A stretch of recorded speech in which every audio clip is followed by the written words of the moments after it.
गेहूँ की फसल हमारी बड़ी हो चुकी है, बालियों में दाना पकने लगा है और जब ये पकने लगा है, तब हम देखते हैं कि हमसे बोनी के समय क्या गलती हुई थी और कहीं न कहीं हमसे ये असावधानी हुई, जिसके कारण हमारे उत्पादन पे थोड़ा-सा फ़र्क तो पड़ेगा, लेकिन फ़र्क ज़रूर पड़ेगा दोस्तों।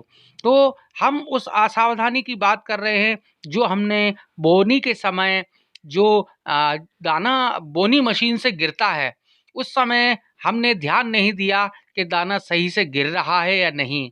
क्योंकि बोनी मशीन के जो नीचे पंजे होते हैं, उसमें कहीं न कहीं मिट्टी अड़ जाती है, क्योंकि उस समय हम पलेवा करके ही बोनी करते हैं, तो मिट्टी थोड़ी नरम हो रहती है और जो नरम मिट्टी उस पंजे में अड़ जाती है और उस पंजे से फिर दाना निकलना बंद हो जाता है। तो ये उसका दुष्परिणाम है दोस्तों, ये आप देख रहे हैं। दूसरा, हमको बोनी करते समय इस बात का भी ध्यान देना है, जैसा कि आप देख रहे हैं कि ये जो रास्ता है हमारा, इसमें हम कम से कम जो 2 पंजे 3 पंजे होते हैं, उन 2-3 पंजों तक और बोनी कर सकते थे। जैसा कि आप देख रहे हैं कि ये लगभग-लगभग 4 फीट के आस-पास की ये जो जगह है, ये बच गई है। हम ये 2 फीट 2.5 फीट और इसको कवर कर सकते थे, चूँकि देखिए आप पैदल जाने के लिए तो 1 फीट जगह भी काफ़ी होती है, इस तरफ से उस तरफ, क्योंकि वाहन अभी इस तरफ से उस तरफ नहीं जाते हैं। ये देख रहे हैं आप, एक असावधानी, ये लाइन भी देख रहे हैं आप, कि यहाँ से भी कहीं न कहीं ये गैप दिख रहा है आपको। तो एक शीट ड्रिल का जो पंजा है, उसमें कहीं न कहीं कुछ अड़ गया होगा या जो बीच में कुछ आ गया होगा, जिसके कारण हमारी जो दाना है गेहूँ का, वो ज़मीन तक नहीं पहुँच पाया। तो ये विशेष ध्यान आपको रखना है। जैसा कि आप देख रहे हैं, जहाँ बोनी नहीं हुई है, वहाँ खरपतवार भी उगने लगा है। तो निश्चित रूप से यदि हम ध्यान नहीं देंगे, तो हमारे ये उत्पादन पर फ़र्क पड़ता है।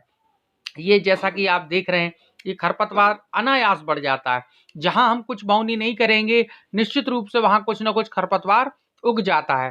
तो अब हम यहाँ से देखते हैं, चलते हैं कि ये जो पूरी जगह है हमारी, ये अब हम अगली साल से पूरी अच्छी तरीके से ध्यान देंगे, क्योंकि जब हम बोवनी कराते हैं, तो हम वहाँ बैठ कर के ये बीज उपचार और बीज की मात्रा, उसमें डीएपी या एनपीके वगैरह की ये मात्रा हमारे सामने कराते हैं और जब हमारा ड्राइवर जब करता है, तो पूरे समय हम उस ट्रैक्टर पे नहीं बैठते हैं। तो ना बैठने का ही ये दुष्परिणाम है कि कहाँ उसमें कोई चीज़ बीच में आ गई, जिसके कारण सीड ड्रिल से वो दाना ज़मीन तक नहीं पहुँच पाया और कुछ जगह बोनी नहीं हो पाई। तो किसान साथियों, इन बातों पर भी, इन छोटी-छोटी बातों पर भी बहुत आपको विशेष ध्यान देना होगा, जिससे हमारे उत्पादन पे कोई फ़र्क ना पड़े और उत्पादन हमारा हम पूरी ज़मीन का ले सकें। कहीं न कहीं ये छोटी-छोटी जगह हमारी रह जाती हैं, जैसा कि आप देख रहे हैं। हमने ये फसल आने के बाद ये एक एनालिसिस किया, ये कहीं न कहीं मंथन किया कि हमसे ये भी एक छोटी-सी गलती हुई है और हम आगे चल के इसका सुधार करेंगे, जिससे कि हमारी पूरे दाने पूरी ज़मीन पर उगें और हमें पूरा उत्पादन मिल सके।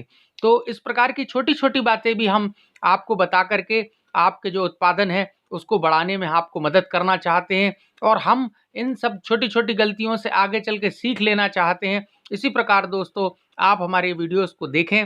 बहुत-बहुत धन्यवाद। यदि आपको ये वीडियो अच्छे लगते हैं, तो प्लीज़ सब्सक्राइब करें, लाइक करें, कमेंट करें। जय हिंद, जय भारत।